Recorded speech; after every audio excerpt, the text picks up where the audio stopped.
perdonados, rescatados de la muerte, redimidos, aceptados. Nuestro dueño es el más fuerte. En el mundo tendremos aflicción, mas Cristo al mundo venció. Hay poder en su sangre divina. Buenos días, queridos hermanos, hermanas y visitas que nos acompañan esta mañana. Seamos todos muy bienvenidos a esta reunión. Gocémonos y unámonos en la adoración a nuestro buen Dios. Quiero compartir con ustedes una porción de las Escrituras en el libro de Lamentaciones, capítulo 3, versículos 22 al 24. Dice así: Por la misericordia de Jehová no hemos sido consumidos, porque nunca decayeron sus misericordias. Nuevas son cada mañana.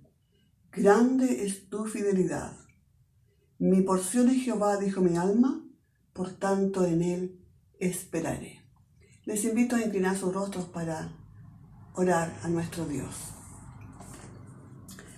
Buen Padre, eterno Dios, gracias por tu misericordia. Gracias por tu fidelidad en cumplir tus promesas en la vida de tus hijos y de tus hijas. Señor, nos hemos gozado esta semana al ver la respuesta a tantas súplicas, donde tú has mostrado tu amor, tu poder, tu compasión, sanándonos, librándonos de todo mal, proveyendo para nuestras necesidades, compartiendo, Señor, con hijos e hijas tuyas, tus bondades y tu gran amor. ¿Cómo no darte gracias? ¿Cómo no expresarte, Señor, gratitud? Porque aún sin merecer nada, tú tienes misericordia de nosotros. Así es. Nos bendices, nos ayudas, nos guías, provees para nuestro sustento, nos perdonas. Encontramos aliento en ti, esperamos en ti tus promesas y confiamos, Señor, en que el Dios Todopoderoso, el Dios que hace maravillas, obre en la vida de cada uno de nosotros y de tu iglesia en general. Recibe toda la honra, toda la gratitud de nuestros corazones, en el nombre amado de nuestro Señor Jesucristo. Amén.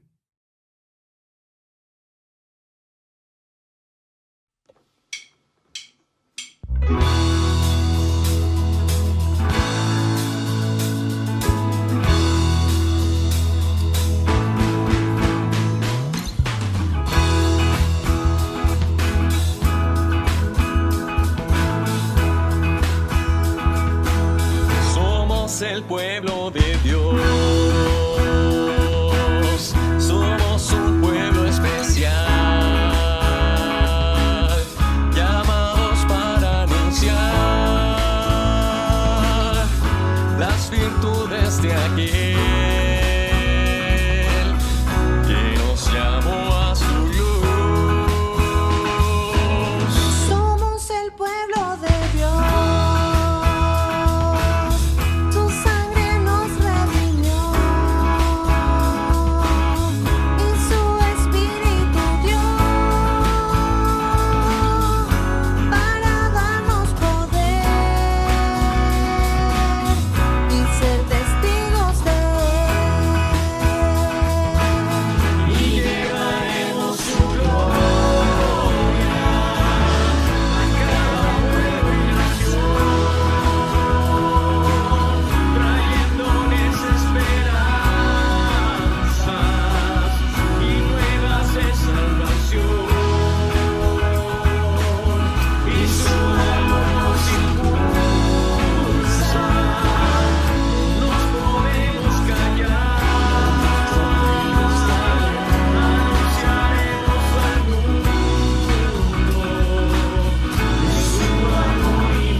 Perdonados,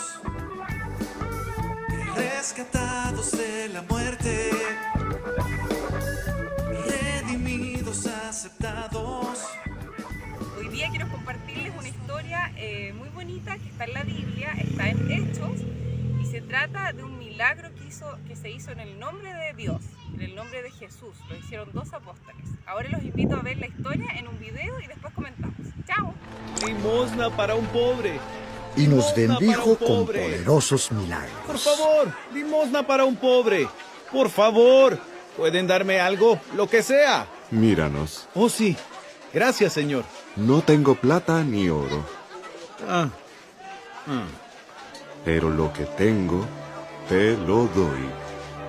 En el nombre de Jesucristo de Nazaret, levántate y anda. Pero yo... ¿Qué? ¿Qué es eso? En mis piernas. Puedo sentir. ¿Qué está pasando? Pero no es posible. Mis piernas. Puedo sentir las piernas. ¿Qué pasa? ¿Qué está pasando? ¿Es el hombre que está lisiado? Puedo caminar. Miren. Estoy curado. Alabado sea Dios. Puedo caminar. ¿No es el hombre que pide limosna aquí todos los días? No puede ser, pero si era cojo de nacimiento. Gracias, Dios. Oh, alabado sea el Señor. Pero mírenlo. Alabado sea el Mírenlo. Señor. ¿Por qué tanto alboroto? ¿Qué está pasando? ¡Un milagro! ¡Ha ocurrido un milagro! Puedo caminar. ¡No! ¡Un milagro!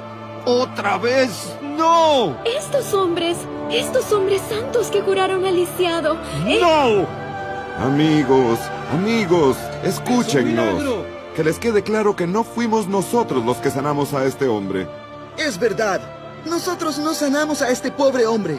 Fue por la fe en Jesucristo de Nazaret que se sanó. Por la fe en Jesucristo. No, no, no, no, no. Tenemos que hacer algo. Él sanó a este hombre. ¿Qué están esperando? ¡Háganlo ahora! ¿Qué quiere que hagamos con estos hombres? ¡Enciérrenlos hasta mañana! Puedo caminar. Miren, me he sanado. ¿Qué están esperando? ¡Háganlo ahora! Vengan con nosotros. ¿Por qué? ¿Qué hacen?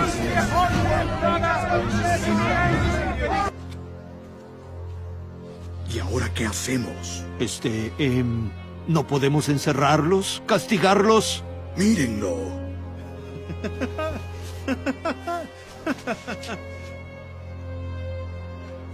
No fue ningún milagro. Todo el mundo sabe quién es. Llevaba años mendigando ahí. Y ahora, ahora camina. ¿Qué otra cosa puede ser? No fue ningún milagro. Entonces, ¿qué fue? Ya basta. El hombre está de pie allí, sano. Ni usted, ni yo, ni nadie puede negarlo. No perdamos el tiempo intentándolo. Quizás... ¿Sí? Bueno, estos seguidores de Jesús cada vez son más. ¿Y? Y no creo que sea aconsejable buscarnos problemas. Sugiero darles una advertencia. ¿Una advertencia? Quiero dejarlos ir con solo una. ¿Qué más podemos hacer? Oh. Quedan libres. Maravilloso. Pero...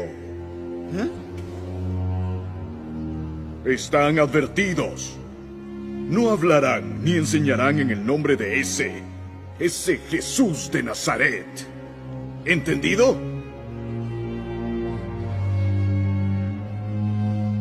Se los advierto. No nos pongan a prueba. Si tenemos motivos para volver a aprenderlos, no seremos indulgentes. No hallarán favor en mis ojos. ¿Me entiendes, pescador? Entiendo. Pero respóndame una cosa. ¿Qué es lo correcto? A los ojos de Dios, ¿obedecerle a usted o a Él?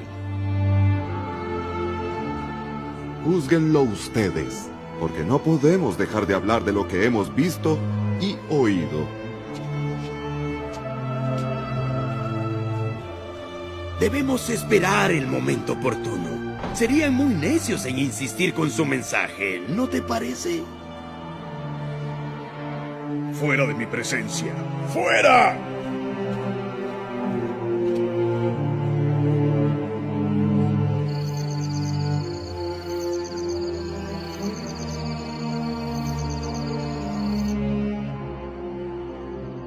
Señor, has oído sus amenazas, sus advertencias de que debemos dejar de enseñar o proclamar tu nombre, o de lo contrario, sufriremos las consecuencias. Señor, ayúdanos a comunicar tu palabra con valentía. Extiende tu mano para sanar, para hacer señales, prodigios y milagros mayores mediante el nombre de tu Hijo, Jesús. Sí, Señor, hágase tu voluntad, danos el valor. Hola niños, estamos de nuevo aquí, ahora estoy con Matilde, ella vio también el video igual que ustedes y ella aprendió que Jesús y la fe que podemos tener en Él hace milagros, así como el cojo que no podía caminar, que siempre había estado sentado fuera de una iglesia pidiendo dinero. Él, en el nombre de Jesús, hicieron un milagro los apóstoles solo por tener fe en Jesús. Entonces, ¿qué tenemos que tener en Jesús? Tenemos que tener fe, creer en Él. Fe significa creer en Él. Eso es, amiguitos, que estén muy bien. Con la Mati les deseamos un lindo fin de semana. Rescatados de la muerte, redimidos, aceptados.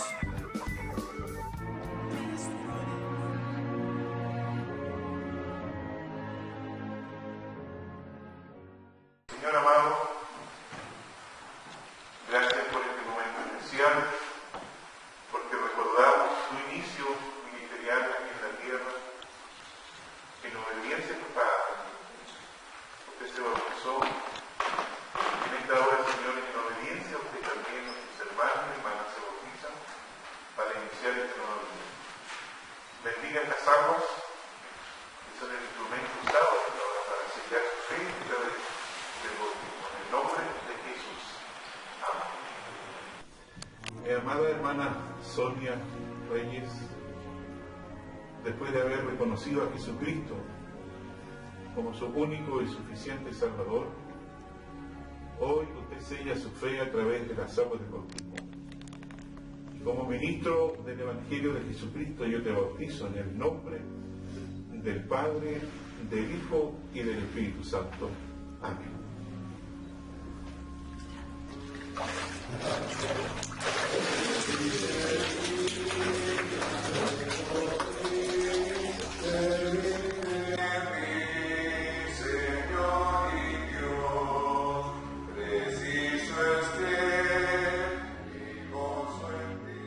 Mi amado hermano Leonardo Suárez Recondo, después de haber reconocido a Jesucristo como tu único y suficiente Salvador y habiéndolo recibido en tu corazón, hoy sellas tu fe de manera pública a través del bautismo. Como ministro del Evangelio de Jesucristo, yo te bautizo en esta hora, en el nombre del Padre, del Hijo y del Espíritu Santo.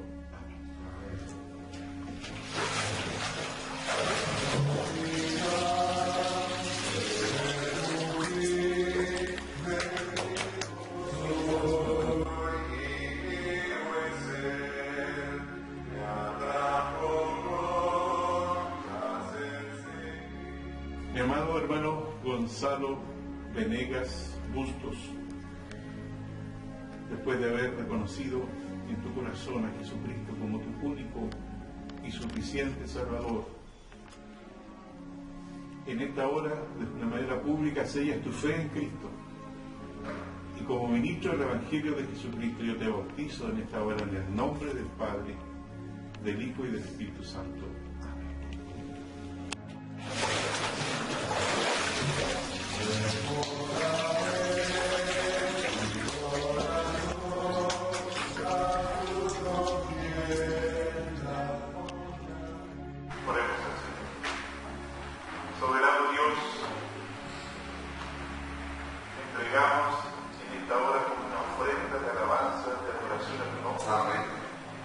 Porque el sacrificio de Cristo en la cruz no ha sido en vano.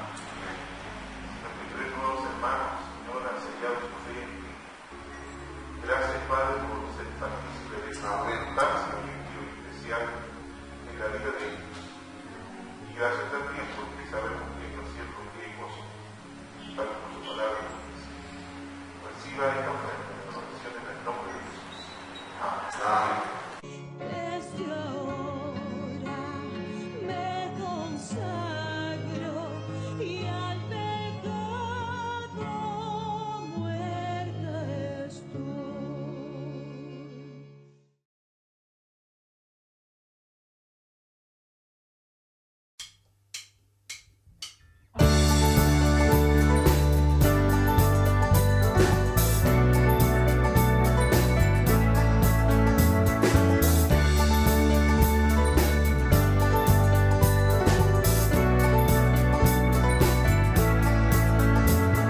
cadenas de la muerte me quitó. Para mí ya no hay condenación, hay libertad, libertad. Siendo esclavo del pecado me libró, en la cruz compró mi redención y libertad, libertad. Rompió mis cadenas, me dio vida nueva y al fondo del mar echó mi maldad. Lavó mis pecados y me ha perdonado. Solo en el nombre de Jesús hay libertad.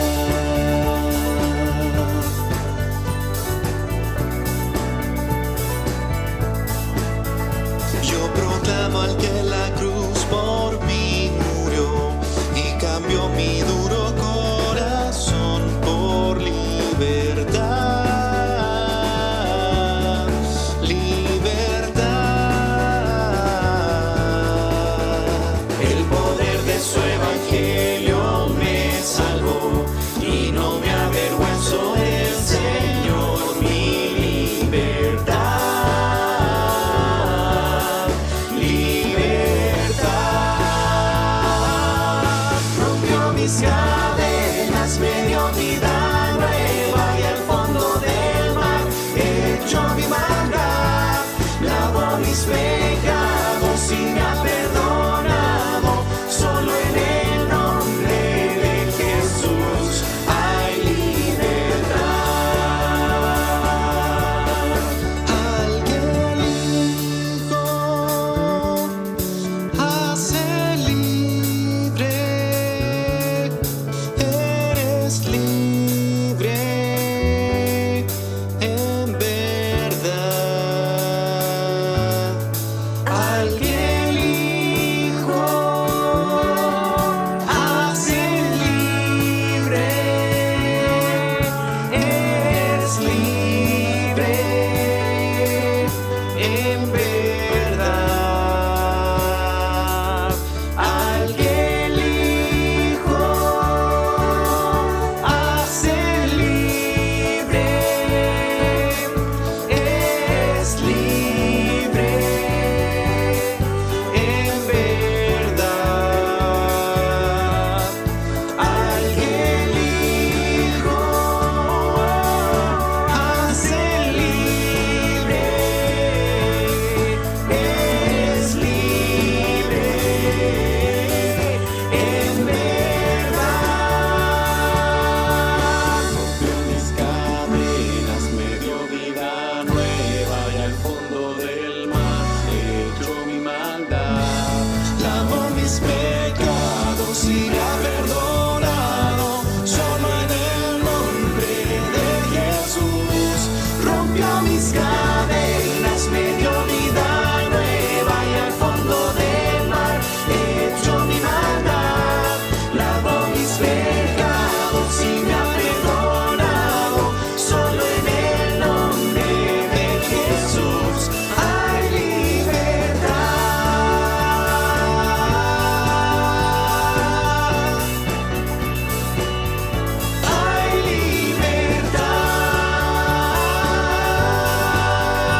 se nos ha encargado leer y estudiar el libro de los Hechos como iglesia y en forma personal. Así que vamos a compartir algunos versículos de este importante libro. La primera parte está basada en el libro de Hechos, el capítulo 1, del 6 al 11. Dice así: Entonces los que se habían reunido le preguntaron, diciendo: Señor, ¿restaurarás el reino a Israel en este tiempo? Y les dijo: No os toca a vosotros saber los tiempos o las sazones que el Padre puso en su sola potestad. Pero recibiréis poder cuando haya venido sobre vosotros el Espíritu Santo, y me seréis testigo en Jerusalén, en toda Judea, en Samaria y hasta lo último de la tierra. Y habiendo dicho estas cosas, viéndolo ellos, fue alzado y le recibió una nube que le ocultó de sus ojos. Y estando ellos con los ojos puestos en el cielo, entre tanto que él se iba, he aquí se pusieron junto a ellos 2 varones con vestiduras blancas, los cuales también le dijeron: Varones Galileos, ¿por qué estáis mirando al cielo? Este mismo Jesús que ha sido tomado de vosotros al cielo, así vendrá como le habéis visto ir al cielo. Amén. Y del capítulo 8 del libro de Hechos vamos a escuchar los versículos 4 al 8. Dice así: Pero los que fueron esparcidos iban por todas partes anunciando el Evangelio. Entonces Felipe, descendiendo a la ciudad de Samaria, les predicaba a Cristo. Y la gente, unánime, escuchaba atentamente las cosas que decía Felipe, oyendo y viendo las señales que hacía. Porque de muchos que tenían espíritus inmundos, salían estos dando grandes voces, y muchos paralíticos y cojos eran sanados. Así que había gran gozo en aquella ciudad. Gloria a Dios. Amén. Perdonados, rescatados de la muerte, redimidos, aceptados. Hola, ¿qué tal mis hermanos, hermanas y amigos? Para mí es un privilegio nuevamente estar conectado con ustedes después de un tiempo de vacaciones. Damos gracias al Señor porque estamos iniciando un nuevo ciclo tanto de devocionales como de mensajes basados en el libro de los Hechos. Pero yo quiero hoy día señalar 2 o 3 cosas. En primer lugar, quiero dar gracias al Señor porque el 26 de febrero recién pasado se cumplieron 15 años de mi ministerio pastoral entre ustedes, amada iglesia. Ha sido un lindo tiempo de crecimiento, de aprendizaje juntos en esta tarea de la evangelización y de el preparar las nuevas generaciones hacia el futuro. También quiero señalar y dar gracias al Señor porque una hija de nuestro hermano Víctor Hugo Varela, su hija, nuevamente va a hacer una pasantía de inglés fuera del país en el segundo semestre de este año. Pero de una forma muy especial quiero saludar a nuestro hermano Daniel Acuña. Quiero leer lo siguiente. El Consejo Municipal de Temuco, presidido por el alcalde Jaime Salinas, reconoce la trayectoria de servicio público del ex funcionario Daniel Acuña. Un 6 de diciembre de 1992 fue nombrado y designado secretario de Actas, titular del Consejo de nuestro municipio, cargo que desempeñó hasta su retiro. Fueron en total 41 años, 8 meses de servicio municipal y 47 años, con 2 meses de servicio público.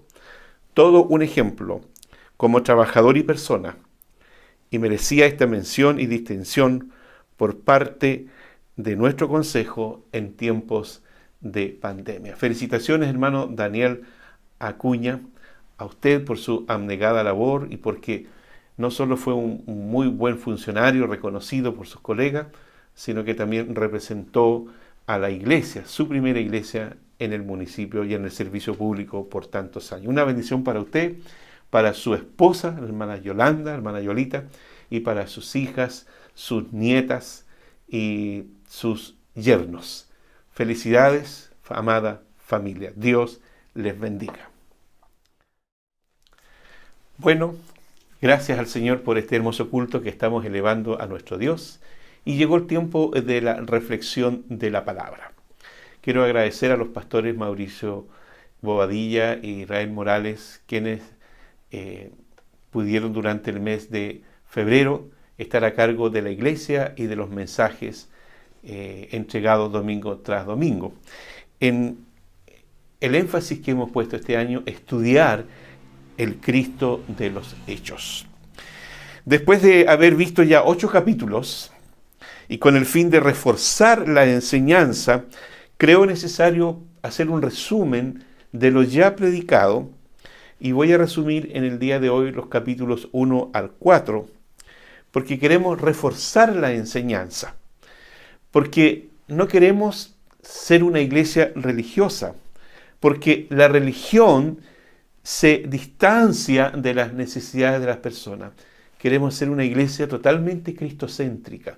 Por eso queremos estudiar la historia de la primera iglesia, y en esta historia está el Cristo de los Hechos. Queremos reforzar la palabra de tal manera que nosotros recuperemos esa mística que tuvo la iglesia primitiva. Queremos recuperar esa pasión evangelística y misionera, esa sensibilidad espiritual y social, pero también el sentido de discípulos, de aprendices que caracterizó a la iglesia primitiva. Jesús quería que los que le siguieran, quería que los que estaban, ¿no es cierto?, siendo sus discípulos, dieran testimonio personal de Él como una forma y estilo de vida, vale decir, una evangelización que brotara de manera natural, espontánea, en el día a día. En Hechos 2, 46 y 47 dice: perseverando unánime cada día en el templo y partiendo el pan en las casas, comían con alegría y sencillez de corazón, alabando a Dios y teniendo favor con todo el pueblo. Y el Señor añadía cada día a la iglesia los que habían de ser salvos. Entonces, en el capítulo 1 vimos el Cristo que volverá. Cristo nada dejó al azar, Cristo dejó todo muy bien establecido, se dedicó 3 años a preparar a sus discípulos, preparar a estos 12 hombres para que continuaran con la labor evangelística. Entonces, el Jesús que volverá impregna a sus discípulos de su visión. Sus discípulos aún estaban con esa visión un poquito carnal, podríamos decirlo, o un poquito terrenal, porque le hacen una pregunta a Jesús: Señor, mira, yo me imagino la conversación, todo ha sido muy lindo, todo lo que tú nos has enseñado, el hecho de que tú hayas resucitado demuestras que tú realmente eres el Hijo del Señor, del Hijo de Dios, pero hay algo que nos falta. Me imagino yo esa conversación: ¿restaurarás el reino de Israel en este tiempo? Ante esta visión tan corta, Jesús desea impregnarle de una visión más amplia, una visión que abarcara el mundo, una visión donde el reino que Él les enseñó se estableciera en todas las personas a través del mundo entero. Por eso Él les dice: mire, chiquillos, no les toca a ustedes saber ni conocer los tiempos y las sazones que el Padre puso en su sola potestad. No era el tiempo, ¿qué tiempo era entonces? Era la hora de esperar en el Señor. Era la hora de esperar la llegada de la promesa del Espíritu Santo. Era la hora de dar testimonio del nacimiento, del ministerio, de la muerte, de la resurrección de Jesús. Era la hora de permanecer unidos en la oración. Jesús entonces les da a ellos una visión, una misión y una comisión, como ya lo hemos dicho tantas veces. Y para eso les dice: pero recibiréis poder cuando haya venido sobre vosotros el Espíritu Santo, y me seréis testigos en Jerusalén, en Judea, en Samaria y hasta lo último de la tierra. Recordemos algo que es muy importante. La visión de Jesús lo llevó a mirar a la gente con amor, con compasión, con misericordia, atendiendo a todas las personas que vinieran a Él. Por eso Él dijo: venid a mí todos los que estáis trabajados y cargados, que yo os haré descansar. Pero también debemos recordar la misión. La misión de Cristo fue morir en la cruz para devolvernos la dignidad que el pecado nos había robado. Y también está la comisión. Ahora Jesús nos legó esa comisión. ¿Se acuerdan lo que dice Mateo? Toda potestad me es dada en el cielo y en la tierra, por tanto, id y haced discípulos. Entonces, eso es lo que Cristo le está diciendo a sus discípulos. No les toca a ustedes saber los tiempos, las sazones. Lo que ustedes deben saber es que ustedes deben ser testigos y cumplir con la gran comisión. Cuando uno hace un estudio minucioso del libro de los Hechos, descubrimos que tanto el liderazgo de la iglesia posteriormente, ¿no es cierto?, eran muy sensibles a la dirección del Espíritu Santo de Dios. Esa sensibilidad era producto de que ellos entendieron la necesidad de estar en una comunión permanente con el Señor. Una vez que les encomienda una comisión con características eternas, dice Lucas en su relato, allí en Hechos 1:9, dice: y habiendo dicho estas cosas, viéndolo ellos, fue alzado y le recibió una nube que le ocultó de sus ojos. En segundo lugar, el Jesús que volverá, empodera y direcciona a la iglesia con un poder que ninguna institución humana ha tenido ni tendrá, porque es un poder dado a la iglesia, el poder del Espíritu Santo. Entonces, la dirección del Espíritu Santo fue clave en el inicio y en la historia de la iglesia. Si bien es cierto, eran una minoría, todo estaba en contra de ellos, pero el poder del Espíritu es el que les daba de nuevo para seguir adelante. En tercer lugar, el Jesús que volverá nos invita a apropiarnos de ese poder para testificar en estos tiempos difíciles, en este tiempo de cambios sociales, en estos tiempos donde hay tanto dolor, donde hay desesperación, en estos tiempos de pandemia, en estos tiempos de inseguridad. Cristo nos llama ¿a qué? A ser testigos. Y para eso les dice: recibiréis poder. Es una declaración de Jesús. Un poder con un objetivo específico. Su pueblo, sus discípulos, debemos ser portadores de las buenas nuevas. Si la iglesia no hace esto, pierde su razón de ser, su razón de existir. Debemos tener la personalidad de testigos. Por eso el Señor dice: me seréis testigos. Aquí nos encontramos con el poder del testimonio. Su testimonio iba a operar en una serie de círculos concéntricos que iban a comenzar en Jerusalén, Judea, Samaria. Círculos concéntricos.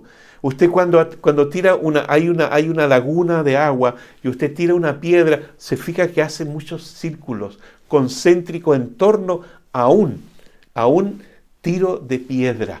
Bueno, el Evangelio comenzó allí en Jerusalén, pero de allí comenzó a extenderse y ha llegado también a este tiempo.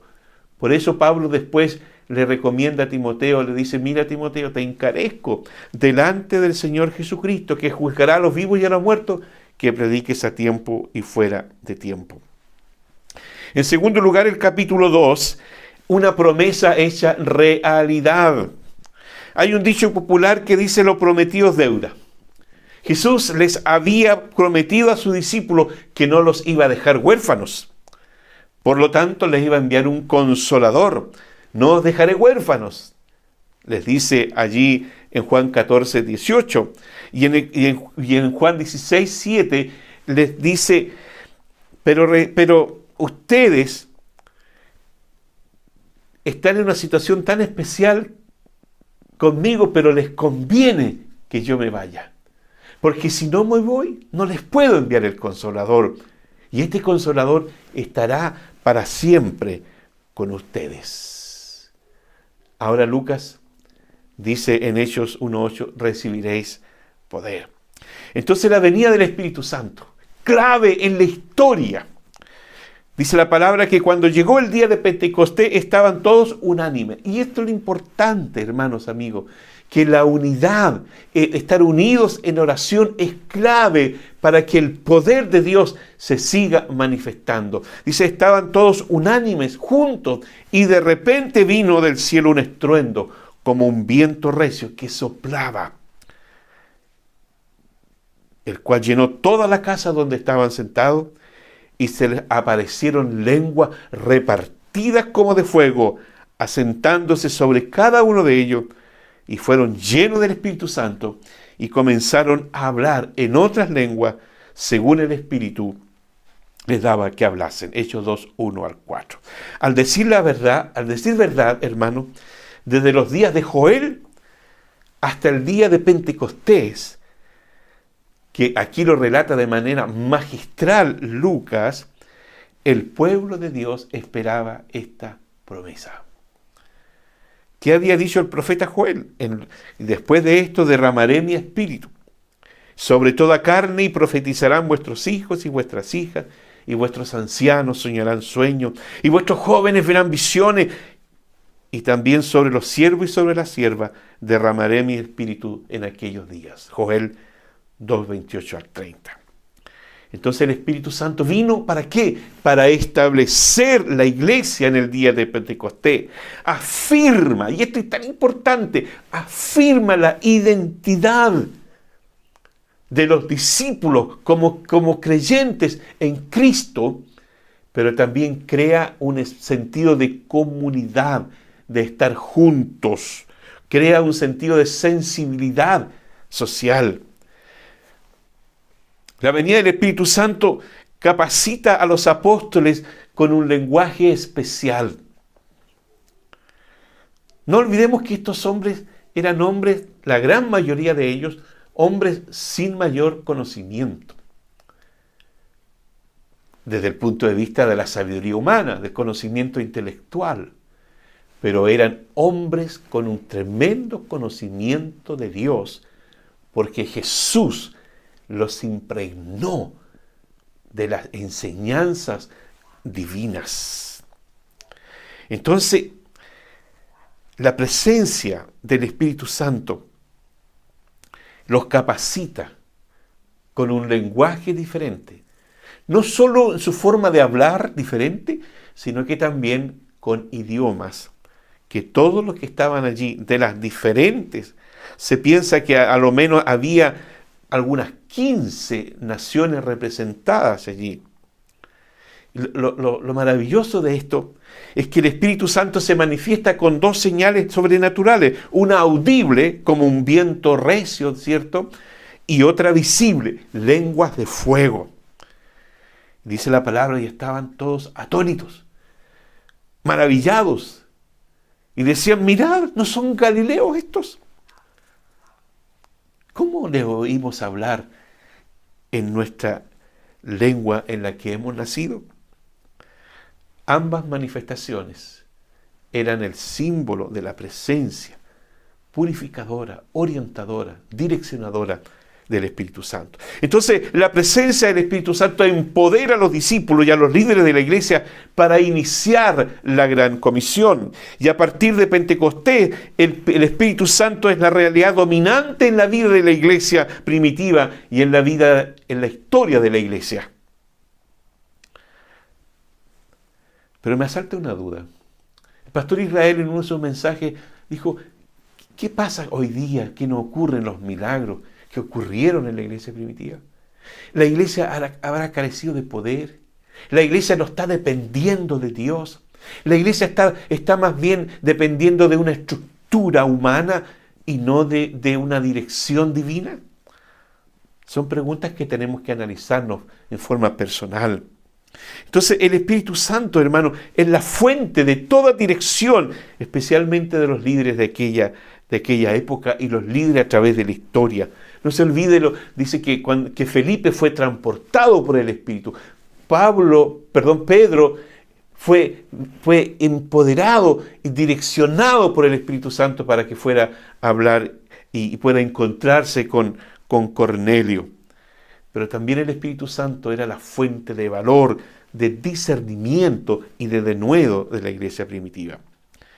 Esta presencia deja atónitos a todos los que la escuchaban. Y aparecen los de siempre, los que dudan, los que cuestionan, ¿no es cierto? Los que miran esta llenura del Espíritu Santo como hombres que estaban embriagados, pero también hubo personas que sí escucharon, sí recibieron el mensaje. Y Pedro predica un mensaje a la conciencia. Hoy la conciencia necesita ser evangelizada. La conciencia de los que estaban allí estaba complicada. Pedro predica, como digo, un mensaje a la conciencia, con un poder y autoridad único. Pedro presenta las credenciales que Cristo había presentado, credenciales que por cierto eran totalmente ilógicas para los judíos. ¿Cuáles eran las credenciales de Cristo? La cruz. No lo podían entender cómo el Cristo murió en la cruz. Cristo había dicho que así como Moisés fue levantado, pero como Moisés fue, ¿no es cierto?, levantó la serpiente en el desierto, dice, así es necesario que el Hijo del Hombre sea levantado. Y si fuere levantado de la tierra, a todos atraeré a mí mismo, había dicho Jesús. Entonces la cruz, Pedro presenta la credencial de la cruz que Cristo venció. En ella fue clavado, pero con ello clavó también nuestros pecados. Pero la otra credencial es la tumba vacía. Por eso Pedro le dice, a este Cristo que vosotros matasteis, Dios le levantó de los muertos. Por lo tanto, la tumba está vacía. A este Cristo, Dios lo constituye como Señor y Cristo. Esa es su credencial, que llena todo. Dios, su Padre, lo constituye Señor, amo, dueño, Cristo. Gústele a quien le guste, créalo quien lo crea. Dios lo estableció así. Pedro dice, sepa pues ciertísimamente toda la casa de Israel, que a este Jesús, a quien vosotros crucificasteis, Dios le ha hecho Señor y Cristo. Sabemos, hermanos, que era un mensaje poderoso, pero un mensaje duro. Un mensaje que les enrostró su pecado. Un mensaje fuerte. Un mensaje que podría haber hecho reaccionar a la multitud. De hecho, algunos reaccionaron, ¿no es cierto?, diciendo que estaban ebrios. Pero la gran mayoría reaccionó de manera diferente. En otro contexto, si Pedro hubiese dicho esto, lo apedrean. Pero la marca distintiva de todo esto era la presencia del Espíritu Santo, no solo en la vida de los apóstoles, no solo en la vida de Pedro, sino que los que estaban allí. No se olvide que el Espíritu Santo es el que convence de pecado, de justicia y de juicio. Entonces su mensaje basado en la cruz y el sacrificio de Cristo produjo un quebrantamiento. Por eso dice el texto, y se compungieron de corazón y dijeron a Pedro y a los otros apóstoles, varones, hermanos, ¿qué haremos? ¿Qué haremos? Y naturalmente la respuesta fue una palabra, como yo lo he dicho en otras ocasiones, que se repite. Juan el Bautista dijo, arrepentíos, porque el reino de los cielos se ha acercado. Jesucristo comenzó su ministerio diciendo, arrepentíos porque el reino de los cielos se ha acercado. Y Pedro les dice, arrepentíos. Arrepentimiento significa literalmente cambio de mentalidad, de pensamiento, de actitud. Arrepentíos. Literalmente dice, arrepentíos y bautícese cada uno de vosotros en el nombre de Jesucristo para perdón de los pecados y recibiréis el don del Espíritu Santo. Entonces, dice la palabra que todos los que recibieron la palabra fueron bautizados y se añadieron aquel día como 3.000 personas. En el capítulo 3 vemos aquí un cambio de mentalidad. La actitud que vemos en el cojo que estaba allí, que iba todos los días a recibir, ¿no es cierto?, las limosnas. Él tenía una mentalidad de mendigo. Una mentalidad, ¿no es cierto?, como la mentalidad de muchos en el día de hoy. La mentalidad de los discípulos era una mentalidad de pescadores, de peces. Cristo les cambió la mentalidad en pescadores de hombres. Entonces ahora en este capítulo vemos este gran milagro. El milagro del cambio de vida de un hombre que toda su vida había estado como mendigo, viviendo a expensas de los demás, viviendo, ¿no es cierto?, de las migajas de los demás. Y cuando Pedro lo mira y le dice, míranos, yo me imagino la expectativa de este cojo. Hoy estos deben traer mucho dinero. Pero cuando Pedro le dice, mira, no tengo plata ni oro, me imagino que la mirada del hombre bajó. ¿Para qué entonces me dice que te mire? Pero Pedro, lleno del Espíritu Santo, le dice, mas lo que tengo te doy. En el nombre de Jesús de Nazaret, levántate y anda. Entonces, aquí hay un discernimiento por parte de Pedro para entender cuál era la necesidad de aquel mendigo, de aquel cojo. Las demás personas que iban al templo siempre vieron a un cojo, un mendigo, porque este varón había asumido que ese era su destino, ser un mendigo. ¿Qué nos indica esto? Que la gente pide muchas veces lo que realmente no necesitan. A veces nos acostumbramos tanto a una situación que no somos capaces de ver más allá. Necesitamos, bajo la dirección del Espíritu Santo, discernir cuál es la verdadera necesidad de las personas y rogar a Dios por ello. Pedro y Juan vieron que el mendigo no era capaz de ver en su propia vida todo el valor que había en él. Por eso es importante valorar lo que somos. Debemos tener un real entendimiento de lo que tenemos, porque en las manos de Dios es un arma poderosa y de mucho valor. Recordemos que tenía Moisés en su mano una vara. ¿Y cómo se transformó esa vara? Ese muchacho que tenía 5 panes y 2 peces, ¿no vale usted mucho más que eso? ¿O esa onda y esas piedras de David, valemos mucho más que eso nosotros? Pedro y Juan, desde el punto de vista humano, no eran nada.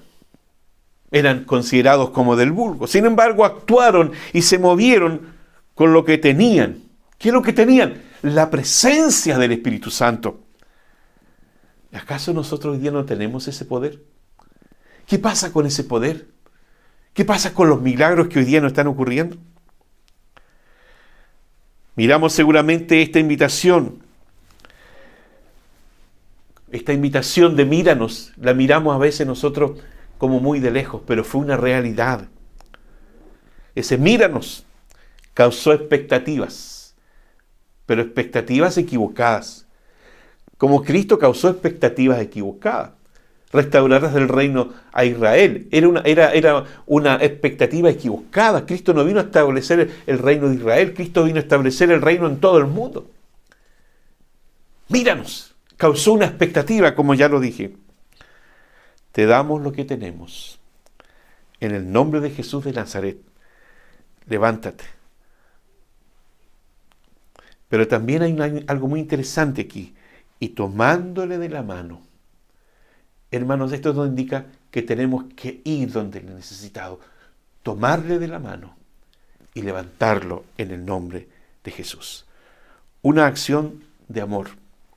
Pedro toma la mano del mendigo, del cojo, lo saca de su condición y lo levanta, y aquel hombre se transforma en un adorador. Debemos levantarnos de la condición que estamos para ser auténticos adoradores. Cristo quiere cambiar tu mentalidad, mi mentalidad, para tener la mentalidad victoriosa, la mentalidad de Cristo. Finalmente, en el capítulo 4, aquí hay una cuestión de ética. Todo este capítulo se desarrolla frente al hecho de lo que ellos habían hecho, el milagro que hicieron. Las autoridades religiosas de la época. Por eso dije al principio que la religión alejó a las personas. La religión apartó a las personas, se distanció de las personas, se distanció de sus reales necesidades. Las autoridades religiosas de aquella época, en vez de estar contentos, felices, porque tenían un problema menos, sin embargo, vieron en aquel cojo, ¿no es cierto?, un problema. Y les dice, ¿acaso no les dijimos que nos dejaran de predicar en este nombre? Por eso es que hay una cuestión de ética. ¿Obedecer a Dios o antes que a los hombres? Ellos fueron enjuiciados por hacer el bien. Era una persecución religiosa. Cuando el mundo nos persigue por nuestra fe, tal vez no nos extraña, ya que hay un choque de pensamiento, pero cuando esa persecución viene de creyentes, de religiosos, es realmente sorprendente. Las razones de la persecución: por hablar el Evangelio de Jesucristo, por hacer bien a las personas. Y quieren imponerles su forma de ver la vida. Imponen una autoridad que no tenían. Cuando le dice, no le dijimos que no prediquen, o como dice el texto, ¿con qué potestad o en qué nombre habéis hecho esto vosotros? Le estaban juzgando por hacer el bien. Los apóstoles no reconocían esas autoridades religiosas porque estaban bajo otra autoridad. Nosotros, hermanos míos, estamos bajo una autoridad superior. Si bien es cierto, debemos orar por las autoridades de turno, pero nuestra máxima autoridad es Dios. A Él nos debemos, a Él debemos predicar, a Él nos debemos someter. Porque las autoridades humanas se equivocan, legislan de manera equivocada. Pero nosotros nos debemos a una autoridad superior. Entonces Pedro, lleno del Espíritu Santo, le dice: gobernantes del pueblo y ancianos de Israel, puesto que hoy se nos interroga acerca del beneficio hecho a un hombre enfermo, de qué manera éste haya sido sanado, sea notorio a todos vosotros y a todo el pueblo de Israel, que en el nombre de Jesucristo de Nazaret, a quien vosotros crucificasteis y a quien Dios resucitó de los muertos, por él este hombre está en presencia de ustedes sano. Tiene el valor adquirido por haber estado con Jesús. Tiene el valor para enrostrarles la culpa de haber crucificado a Jesús. Tiene el valor para reprocharles el hecho de rechazar al Mesías. Este Jesús es la piedra, le dice, reprobada de los edificadores. Tiene el valor de recalcarles que solamente en Cristo hay salvación. En ningún otro hay salvación. Una respuesta que desarmó los argumentos humanos. Tuvieron que reconocer que los apóstoles habían estado con Jesús. Entonces, viendo el denuedo de Pedro y de Juan, y sabiendo que eran hombres sin letra y del vulgo, se maravillaban y reconocieron que habían estado con Jesús. La evidencia de la sabiduría.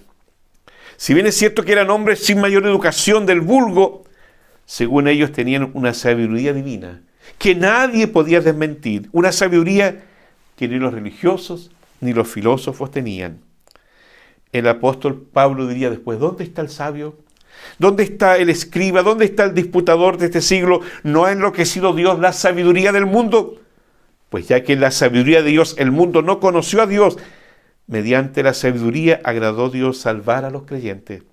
Por la locura de la predicación, porque los judíos piden señales y los griegos buscan sabiduría, pero nosotros predicamos a Cristo crucificado. Para los judíos, ciertamente tropezadero, y para los gentiles locura, mas para los llamados así judíos como griegos, Cristo poder de Dios y sabiduría de Dios. Pero también está la evidencia del denuedo. Ese es el mejor testimonio que se puede dar, la evidencia de una relación con Jesús. La otra evidencia era la presencia del hombre sanado. No podían desmentir. Y viendo al hombre que había sido sanado, no podían hacer nada en contra de ello. ¿Cuál fue el veredicto? Ya sin argumentos válidos, para mantenerlos presos, apelan a argumentos de fuera de lógica. Porque así obra Satanás, fuera de lógica. El ataque del enemigo tiene dos características que el Sanedrín apela aquí. Apelan al desprecio y a la desacreditación. Apelan al desprecio y a la desacreditación. Hombres del vulgo. Apelan a las amenazas. ¿Qué haremos con estos hombres? Toman la cobarde decisión de decir, dice la palabra, sin embargo, para que no se divulgue más entre el pueblo, amenacémosle, para que no hablen de aquí en adelante a hombre alguno. Frente a una ilógica resolución, hay una lógica respuesta, una respuesta ética, que Pedro le dice, juzgad si es justo delante de Dios obedecer a vosotros antes que a Dios. Hermanos, la iglesia impregnada del Espíritu Santo, encabezada por Pedro y los apóstoles, era una iglesia convencida del poder del Señor. Estaban convencidos de lo inútil que es la rebeldía humana. Era una iglesia que oraba constantemente. Era una iglesia que era asistida y se dejaba asistir por el Espíritu Santo. Era una iglesia con una sensibilidad social, porque dice que la multitud de los que habían creído era de un corazón y alma, y ninguno decía ser suyo propio nada de lo que poseía, sino que tenían todas las cosas en común. Iglesia amada, recuperemos esa mística, recuperemos esa pasión, recuperemos la calidad de discípulo, recuperemos la sensibilidad social, recuperemos el espíritu evangelístico y misionero. Oremos. Gracias, Padre, por este tiempo que como iglesia hemos estado aprendiendo del Cristo de los Hechos. Gracias por lo que tú nos has permitido entregar a nuestros hermanos durante este tiempo. Oramos para que tu palabra no vuelva vacía conforme a la promesa, sino que se transforme en acción en cada uno de nosotros. En el nombre de Jesús. Amén. Un tremendo abrazo. Que Dios nos bendiga.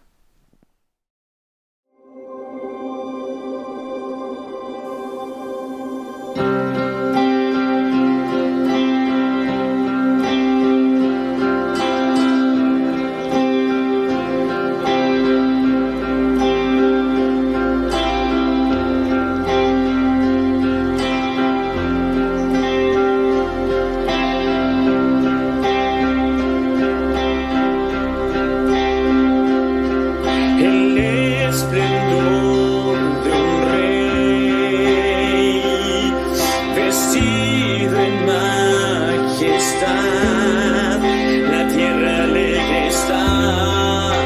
tierra alegre está, gobierno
gracias a Dios por esta hermosa oportunidad que nos ha dado de compartir la palabra, de alabar al Señor a través de la música, compartir la oración.